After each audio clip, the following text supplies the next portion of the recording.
Hi guys, can you both hear me? Hello?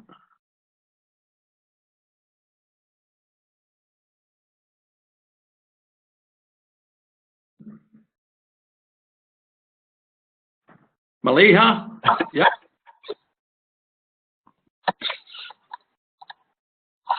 Hello? Hi Maliha. Daniel, can you hear me also? Yes. Good, okay. The list for this afternoon is slightly wrong. It's stated we're on LO5. In actual fact, we haven't completed LO4 yet. So what I'm actually going to do is LO4 today. Just move over there.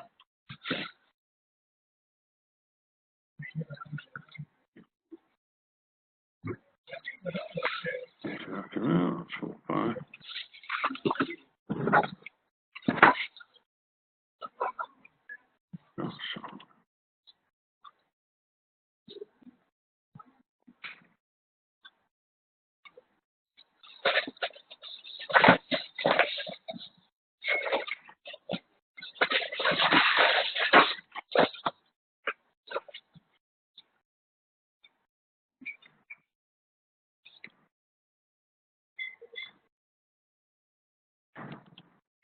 Not letting me get in.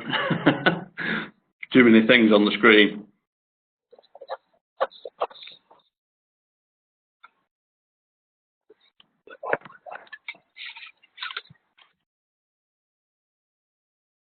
Here we are. 3.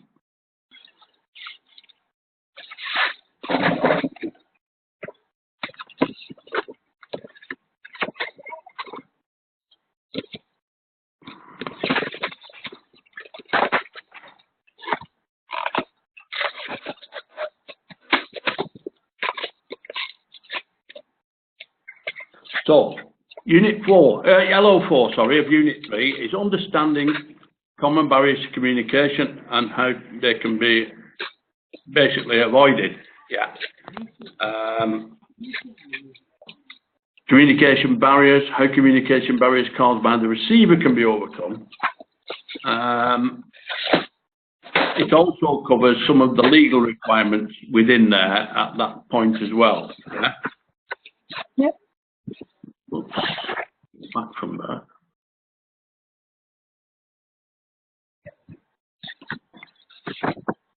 We go back to your scenario.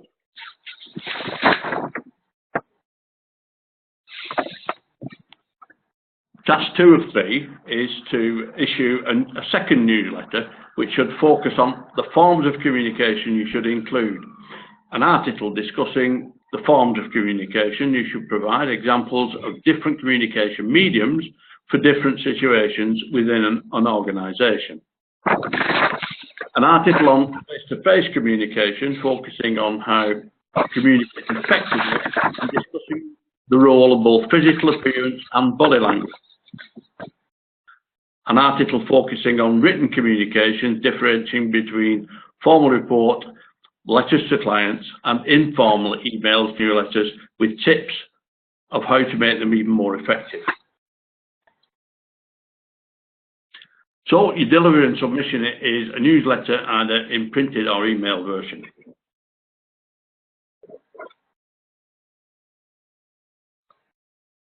I'm just going to go back to my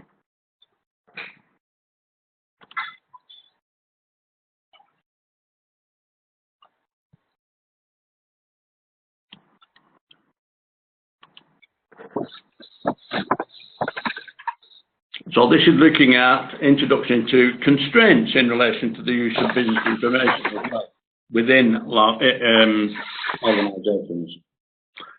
So there are many legal issues which can occur when it comes to discussing the effective use of information. In order for information to be used in the correct manner, laws have been put in place to protect others. When people sent letters by post, the post was supposed to be secure. You put your letter into an envelope, you addressed it, you put a stamp on it, and you sent it, and it arrived to the correct person. So that way, the communication was between both people and no one else was involved, or there was no chance really of anybody else being involved. Occasionally it may go to the wrong address and would have to be forwarded or something of that nature, but nothing more serious than that. Today, when we have many forms of electronic communication, the chance of being hacked or it going to the wrong address, most communications or emails from organisations will have at the bottom a disclaimer saying, if this is not for you, contact us immediately and remove it from your system. That is slightly inadequate. If it was an important email, it perhaps shouldn't have gone by email, it should have gone by more secure means. So laws have been put in place to protect if their information is being used for anything other than what they had agreed to. The following 3 laws have been put in place to stop information being misused, and these are discussed in the following slides. Now, the main one in UK is the Data Protection Act. Most large organisations will have somebody called a data protection officer, and it will be their part of their duties to make sure that all the requirements of the Data Protection Act are being complied with by the company, so that they do not, even accidentally, transgress the law. There's one of the 2 ways it works is that who is in charge of possessing or processing personal data must register with the Data Protection Act. Once registering, they must comply with the following 8 principles. It must be fairly and lawfully processed, only for a limited purpose. It's be relevant and not excessive, accurate and up to date, not kept for longer than necessary. Now that is important. Some information needs to be kept for a specific purpose. Other information, it's not necessary for it to be kept much longer than a couple of days, in which case it should be then removed, and that is within the law. It's processed in line with people's rights, it's secure, and it's not transferred to other countries without adequate protection. Now that last bit's been put in more recently, because obviously with international business and large global companies, information is transmitted from country to country. As an example is our college. Most of the students that are registered are from other countries, and their personal information is provided to us, information regarding dates of birth, personal address, telephone numbers, all that information is transferred to us and has to be for registration purposes. Now we have by law to make sure that information is kept securely. In other words, it is only kept on, not on our website, but in our system, and the people that have access to that information is very limited. In our case, it's only 3 people. It's only myself as quality assurer, it's the principal and owner, and also the registrar. Now, they're the only people who, within our organisation, who have access to any of the students' personal information, and that has to be that way. Because where it says not kept longer than necessary, in our case, we have to keep it for 2 years. And this is to comply with the registering authority. That means when we register you with the awarding body demands that we keep the information about you and also of what you've achieved for 2 years. After that, it's destroyed, or in our case, it's erased. So that gives you some idea of how important this relatively new law is. The second way the Act is used, it provides rights to individuals. Basically, what it means is you can apply to see what information we have on you. I mean, you have supplied it in your case, so yes, that is probably not necessary. But for instance, if you've got, in UK, everybody has medical records, yeah? Now, medical records have to be kept securely, but many a time patients cannot see what their records contain. Now, under the Act, a person would have the right to actually apply to see what their medical records contain. And that would be something that was necessary because, as I said, normally you don't always get information from your doctor as to what's actually on your records. So that's the second way in which the Act is used.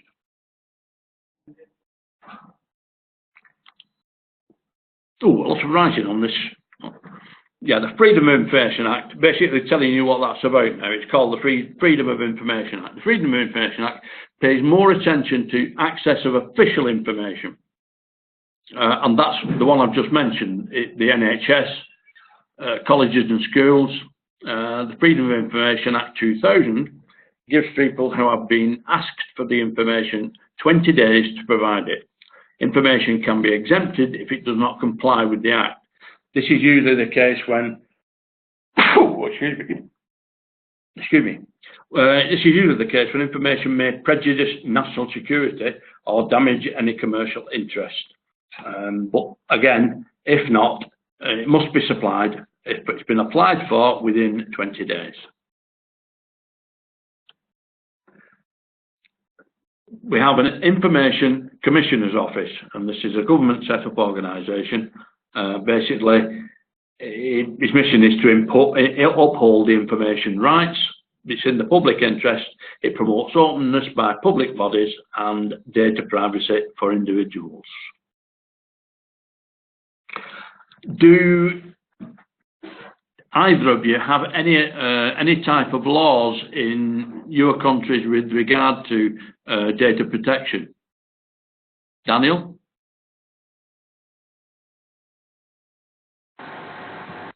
Sorry? Do you have any sort of governmental data protection laws in your country? Yeah. You do? Right, okay. They probably follow similar to ours. Maliha, do you have those laws? Hello? Maliha?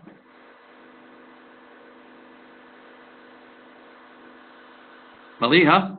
Can you hear me?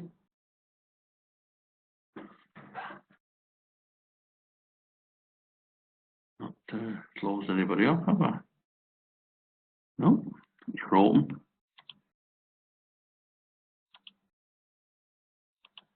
Put it up on the side.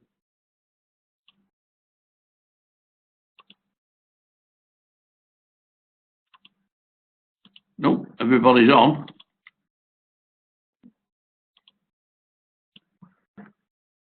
Hi, Malia, can you hear me? Malia? Yeah. Hi, can you hear me? Yeah, I can. All right. I'm just saying, do you have any laws in your country with regard to data protection? Yep. You do, yeah. Yeah. Do they follow pretty much what the ones that I'm explaining now?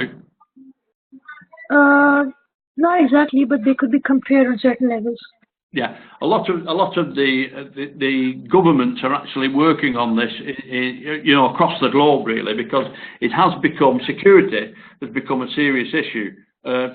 Security of information, I should say, has become quite a serious issue with the amount of people that, for their own interest, are hacking information for their own interests. So yeah, it is an international issue. Yeah. Oops.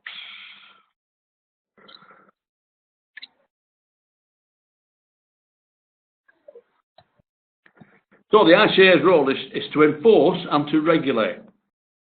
So the Freedom of Information Act, the Data Protection Act, the Environmental Information Regulations, and the Privacy and Electronic Communications Regulations all come under the ICO's role. They provide information to individuals and organisations. They adjudicate if there are any complaints, and their job is to promote good practice. And this is why there is an international memorandum on this to discuss what is good practice and how we can improve safety of electronic communication.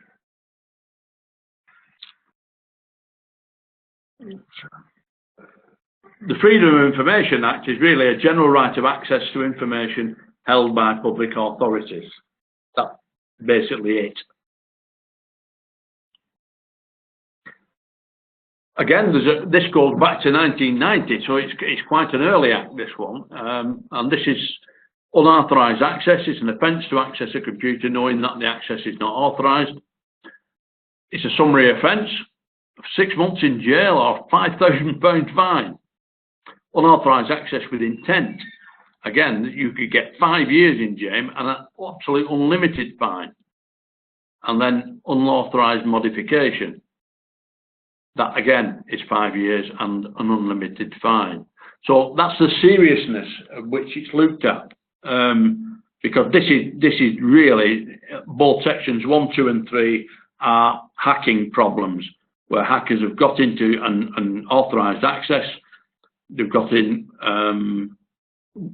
unauthorised access with intent to do something, and by unauthorised access and then modifying the information that's actually on there. That's probably the worst one of the three.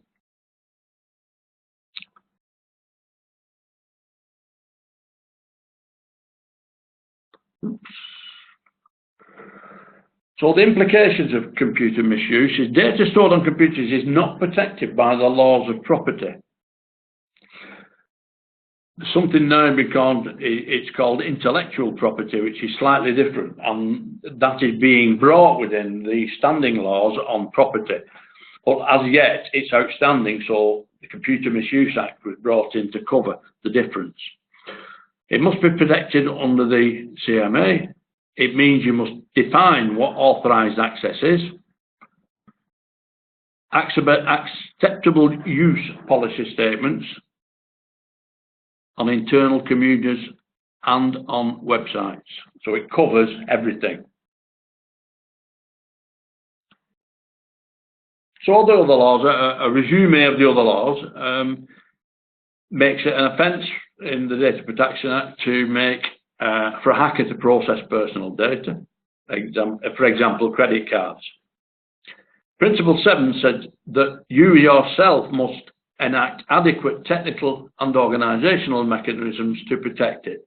And that's having some form of security on your system to protect against virus. So that's why there are so many companies that offer computer security systems of various levels.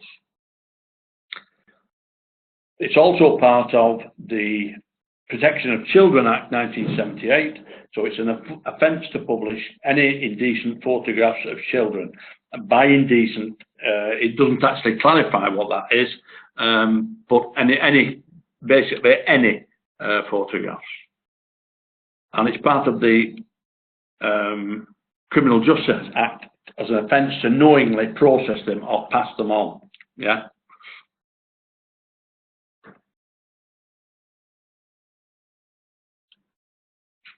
The Theft Act. It's an offence to demand money with threats, denial of service plus extortion. Some viruses that are put onto computer systems will demand money. It'll cut the system off for you so you can't access it, and then demand money to have it to be put back on. They've got software that can actually get rid of those, but the fact is it's an offence against the Theft Act. It's an offence against the Pearson Act to harass or threaten anybody by email. You've probably heard a lot of this cyberbullying. That comes under the offences against the Pearson Act now, and again is against the law. Laws against defamation, slander or libel, where you can make remarks or leave details of somebody that may not be true, so you can't pass them on either.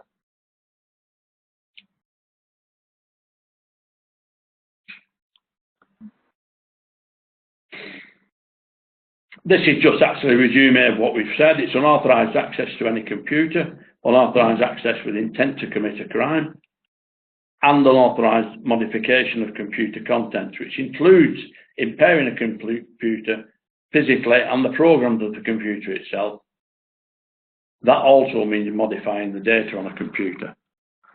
The three detailed offences are all included in the Computer Misuse Act 1970. A minor change was made to the Justices Act, which made it in intent to impair the operation of a computer illegal. And that's where the one I just said, where a virus can get into your system and demand money to release it again so that you can actually get at your data.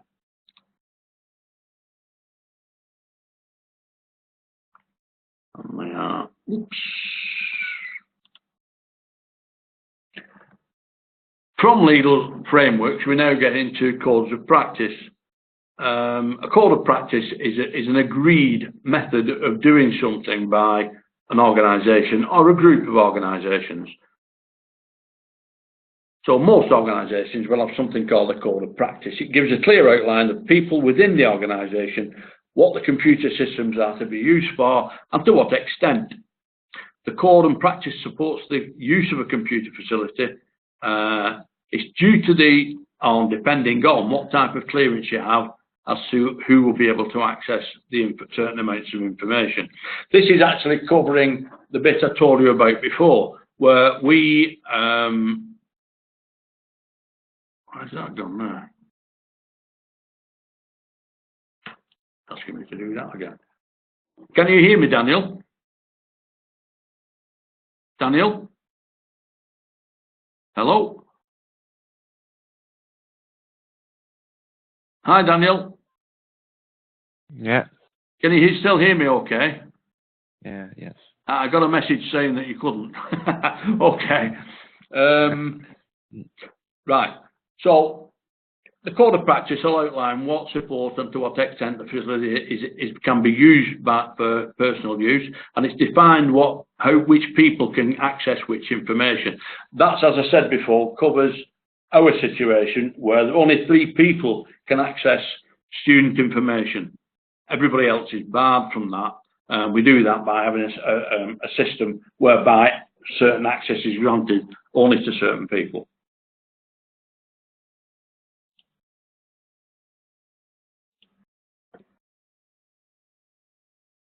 Again, it can be a few ethical issues, including use of email, internet browsing, and whistleblowing is being discussed on the next 3 pages. Do you both know what whistleblowing means?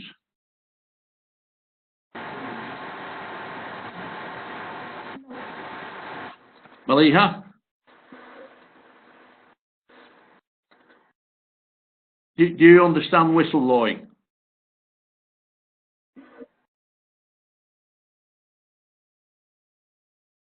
Hello? Can you hear me? Daniel? Yes. Do you understand whistleblowing? Pardon?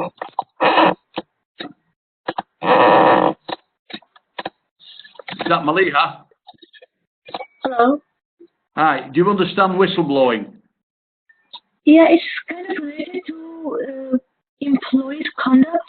I mean, it's like when they do something out of the conduct or maybe involved in some kind of illegal or unlawful acts, they're kind of warned or, hello? Yeah, it's partly that, yes. The other part is it is protection for anybody who wishes to report someone in the company who is doing something illegal. They are protected. They can't be taken action against if they are reporting misuse of company policy or equipment. That's as well as what you just said. Okay. Yeah.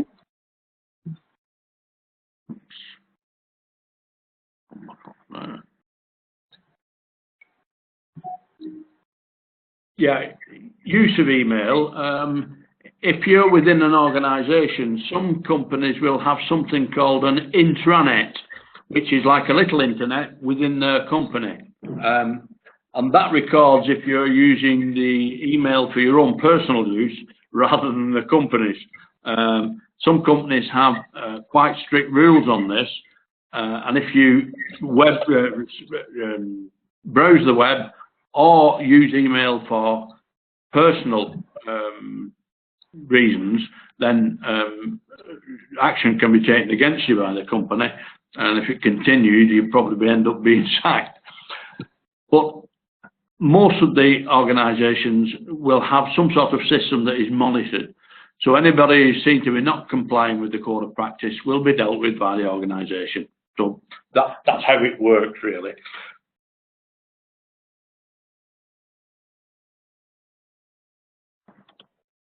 Yeah, whistleblowing can also be seen as snitching or grassing or whatever you want to call it.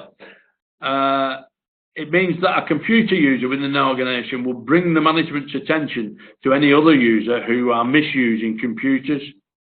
IT administrators in the organisation are protected by the code of practice as they run the servers and are usually the first ones to detect any form of misuse of the computer system. There was a case a few years ago it was somebody in the city on the financial side who was placing bets on horse racing through the company computer system. How he didn't think he'd get caught, I don't know. But he did, and he was eventually, I think he was actually fired because it had been going on for a long time.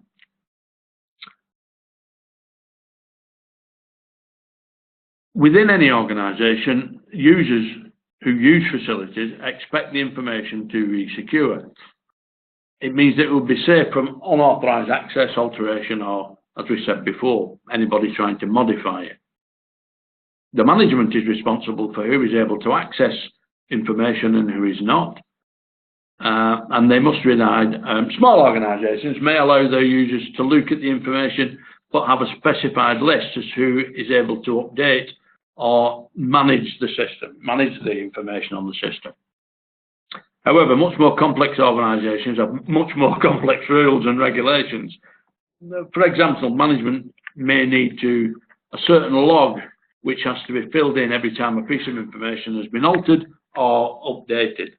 This applies very much in the engineering field, where I originally come from.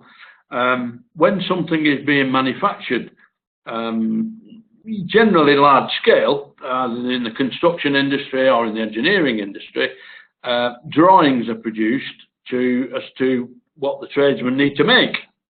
Now, those drawings occasionally, well, more than occasionally, need to be modified or altered, and this is where this comes in.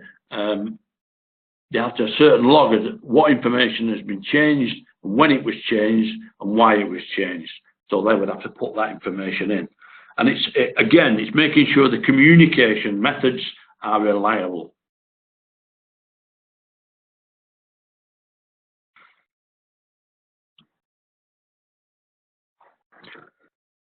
Within any system, regular backups are always essential when dealing with systems which hold massive amount of data, in which case that are vital to the organisation.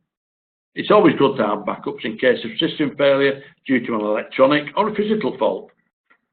The days actually now have gone where you can lose vast amounts of data unless it's been hacked. Within most systems now, the servers have backups on them automatically, so individually, most people don't need to. Although even something as simple as word processing in Word, I've found that it's handy to use the backup button or the on the here. Whoops, where are we? Save, the save button. Yeah. Every so often when I'm writing a long piece, this makes sure that I don't lose any of the information that I've previously done on the first couple of pages. Because at my age, I can soon easily press the wrong button and then I've lost something that I've probably done half an hour's work. So I regularly check up that I've got everything backed up. Our IT departments are required to practice backups and restorations to enable sure that it all works correctly.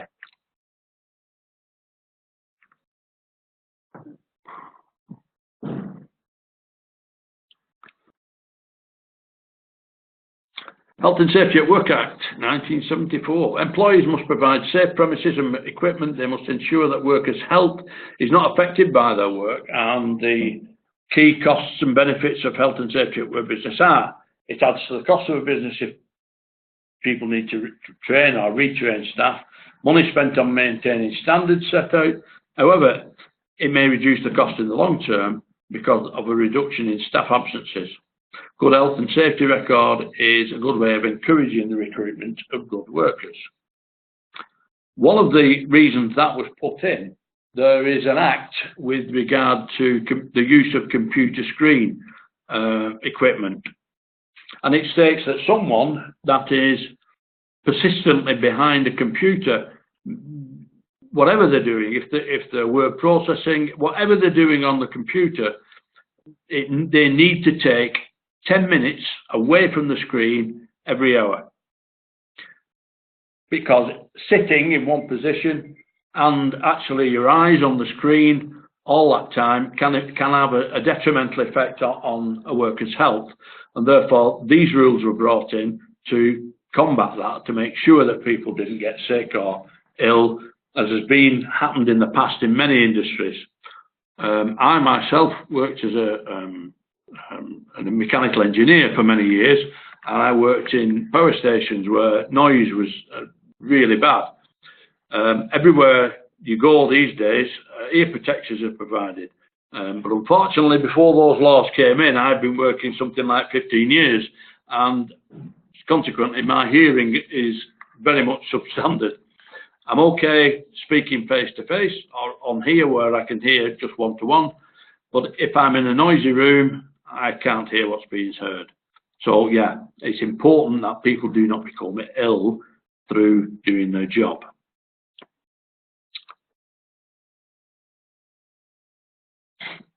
Nearly all organisations have organisational policies which has to be followed by the people who work for them. Organisational policies will include keeping information confidential, the methods of communication that are used within themselves, customers, and any external, any sort of external stakeholder. If the staff do not follow the organisation's policies, the consequences are also put into place for people who do not comply with the policy.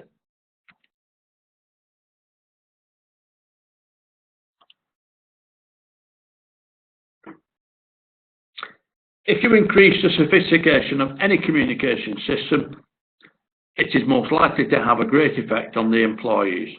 This is due to the more sophisticated and newer systems having a much more complex software, which helps the efficiency of the organisation. However, employees are likely to be unfamiliar with it. This now means that current employees do need additional training in order for them to be able to work with the new system. The college has just brought in a new system that we're all trying to learn together now. But fortunately, this system has some little seminars you can do, and then you do a sort of test or exam at the end of it. And once you've been past that, you get a little certificate to say that you're now clear on that part of the new system, which I thought was quite useful. Because the problem is, if you don't use parts of a new system very often, even though you've learned it at one point, then you may need to be updated on a regular basis if you don't use it that often, because quite often you've forgotten exactly what you needed to do. Systems are also being produced to a much higher complexity there than before. Additional trained experts, such as development software and business software experts, may be employed as they are able to solve issues when they arise within the system itself. That's where any new system, it'll have to be troubleshot as you go along to make sure it works as it's meant to. Oops, I have another couple on here.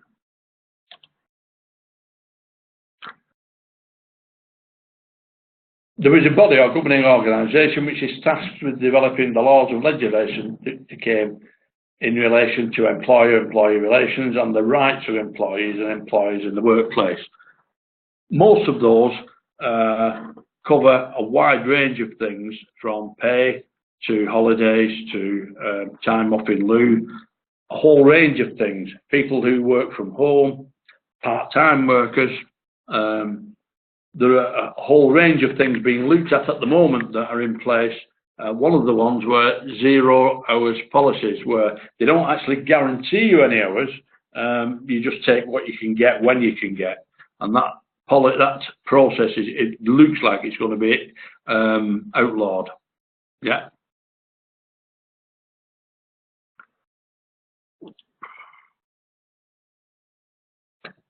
Provides a range of contractual rights for employees entitled to a pay statement, national minimum wage, terms and conditions of work must be set out in writing, and the protection against unfair dismissal.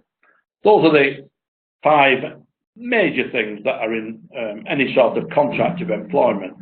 And there are, where it says the terms and conditions of work must be set out in writing, there's even a limit as to when this must be issued.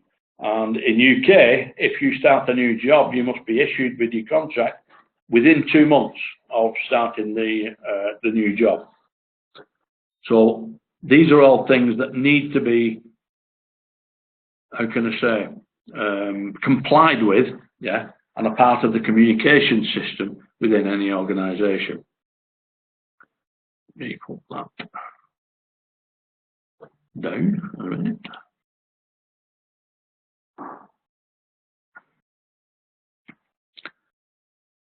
So,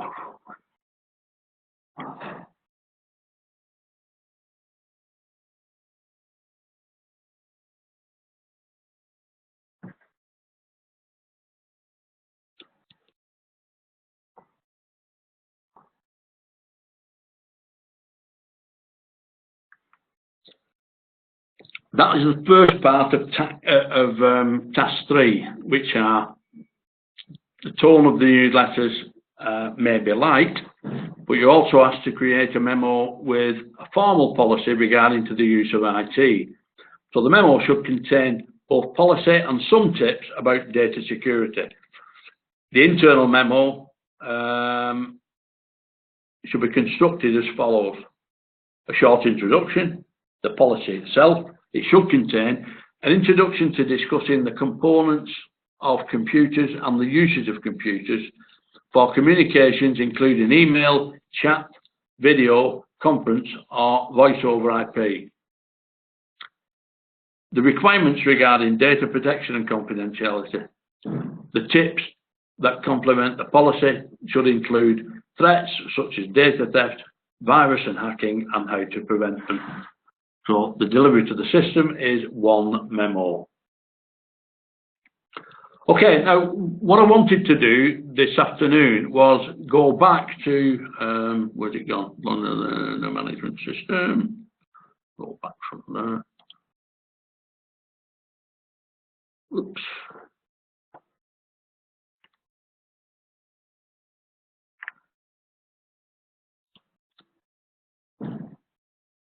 Issues and constraints. Oops, wrong.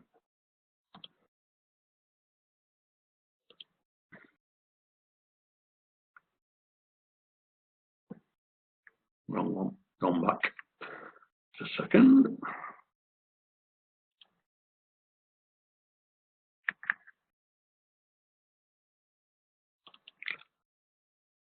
I'm not going to go all through this one now, but I want to have a quick look at it before we go any further today, because it's part of LO4 and 5 run into each other.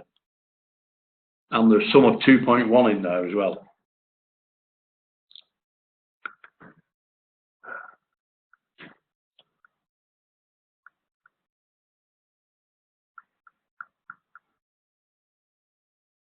Actually, we covered some of this last time, didn't we? I'm just thinking now, yeah. I did cover some of this last time. Examples of written communication.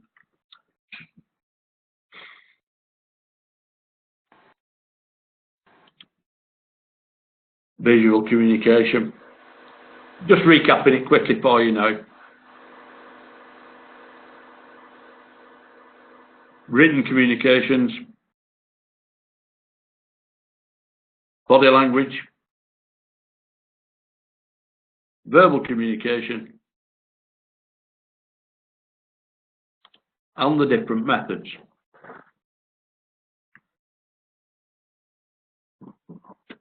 Pull that off. Pull that off. And go up that clock.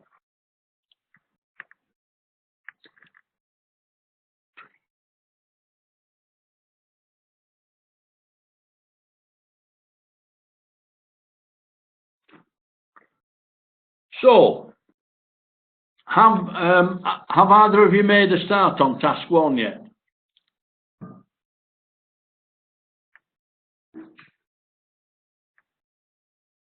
Hello? Yeah. Hello? Hi, have either of you made a start on task 1 yet? I have made a rough written draft of task 1. Yeah. Not complete. It's still incomplete since I was traveling. I had to fly to catch. So I'm still not done with it. Yeah, well, what I want you to do is, once you've made a start, even if it's only a draft at this stage, you can send it to me. Did you receive the new email about where to send it to? No. Which one is it? If you'll write this down, if you've got somewhere to write, Yeah. it's learn at work. Yeah, that I have. That I have. You've got it. Learn at work at UK Versity. Yeah, okay, that's fine. Have you got that as well, Daniel? Sorry? Do you have that email as well? Yeah. Learn at work at UK Versity. Yeah. Yes, yes. So as soon as you've got some work for Mr. Luke at, send it onto that address. It will be picked up, and I'll make some feedback for you on there. Yeah. What it stops you is you going right the way through the whole thing and then finding that you've misinterpreted some of what's been asked for, and then you have to do some rework. If we look at it early, I can give you some formative feedback on there as a guide. Yeah, that's fine, or you need to look at this, or perhaps you should do that. Just suggestions as much as anything else, really. And then as you work through the unit, then you'll find, following the feedback that you got early on, you'll be able to go right through it then without too much of a problem. Is that okay? Yeah, that's fine. But I've got a question. Yeah, sure. Do we need to include the introductory part also, like table of contents and stuff like that? Or right now it's just the task that we need to cover, since we're not sending the complete assignment as yet? No, you don't need to fill all that in yet. Just send the work in a Word document. If you send it in a Word document, I can use the review cap on there and put the reviews right at the point where I need to speak to you. Yeah? Is that okay? Okay. Yeah. Just send it as a document, and then I'll be able to say review it and send you back with some comments on the review. That way, I say you don't need to put your table of contents and all the other information in at this stage. Mm-hmm. Is that okay? Yeah, that's fine. Are you okay with that, Daniel? Yes. Okay, fine. So, say, as soon as you've got some work, send it in, let's have a look, and we'll send you some feedback. Is there anything, have you got any further questions on this afternoon's session? Anything you were unsure about, or? What I am concerned about is the assessment criteria 4.1, 4.2. In today's lecture, we basically focus on some acts, right? Well, not really. You need to just use that information. As I say, it's part of task 3. Because they're mixed, like task 1 looks at 1.1, 1.2, 1.4. It also looks 4.1 and 4.2. Task 3 has 2.1, 5.1, 5.2 and 5.3. And task 2 is 1.2, 2.2 and 3.1. They don't follow the learning objectives actually. But if you do the work that is being asked for in your instructions here, you will have covered those ACs on the different learning objectives, yeah? So don't worry about the detail in here. Don't worry about this too much. If you do what's asked for here, you will have covered it, yeah. Okay, one more thing. As you said that the work has to be in the Word document format, so could we just attach the PowerPoint slides or PowerPoint presentations? As you know, the briefs normally they demand delivery and submission in a specific format. For example, it says we need to submit the work in newsletter form. So the newsletter form, you know, it needs different columns, and it needs pictures and headlines and, you know, headings. Yeah, you can actually formulate those actually into your Word document, or you can put them on as attachments. That's fine. All right. Okay. Yeah. Some students prefer to put them in on the Word document and sort of copy them into it. Others put them as appendices or as separate attachments. But either way, where it refers to it, then I can pick it up from there. And then when you put your document together in total, what I generally advise is that each unit that you do, if you've got appendices to add them at the end of the unit, not at the end of the whole qualification, because then you've got all the appendices at the end, and they can get confused, even if they're numbered. Yeah, they can get confused. So I always advise, don't insist, I advise that you put them, any appendices that you put together, you can put them at the end of the unit. Yeah. Yeah. And one more thing. Can I have a question? Yeah, yeah. Yeah. Since we, you know, I might be attaching appendices in my Word document. So since you know that, you know, the format, the criteria in which we need to put in the words in Word document, it is in font Arial. You know, with with the required line spaces and relevant stuff. So do we still need to follow the same pattern while we are attaching an extra file, or we are good on using different sizes of fonts and line spaces? I'm not quite sure what you mean there. Alex, hang on, I'll just explain. Let me put this down for a minute, and I will pick up. I'm sorry, could you come again?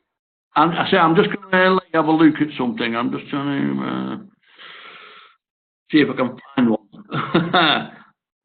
Okay.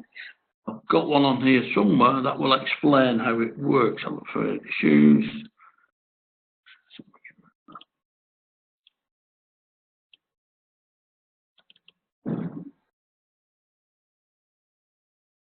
That's for marking sheet.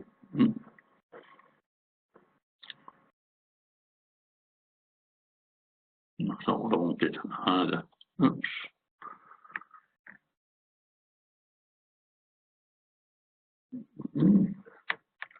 I don't appear to have one. Just let me check. I've got one on Word. Unit 8 SSGL. Oh, can't find the file. Try again.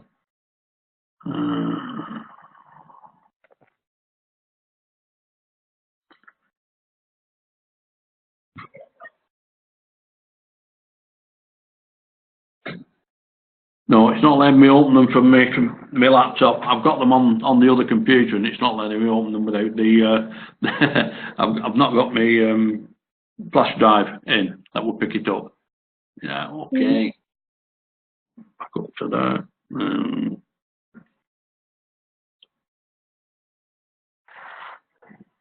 Oops, wrong one.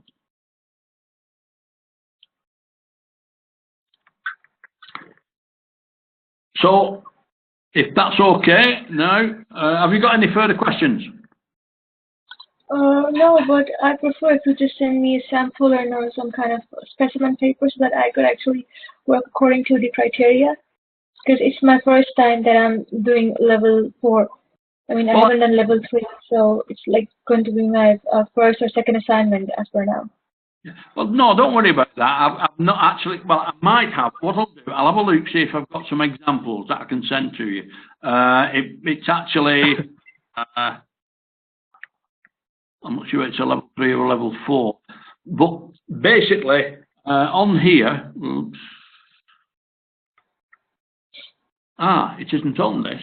There are some, or there is a document somewhere with the sort of content you should have in. Would that be sufficient? Mm-hmm. Yeah.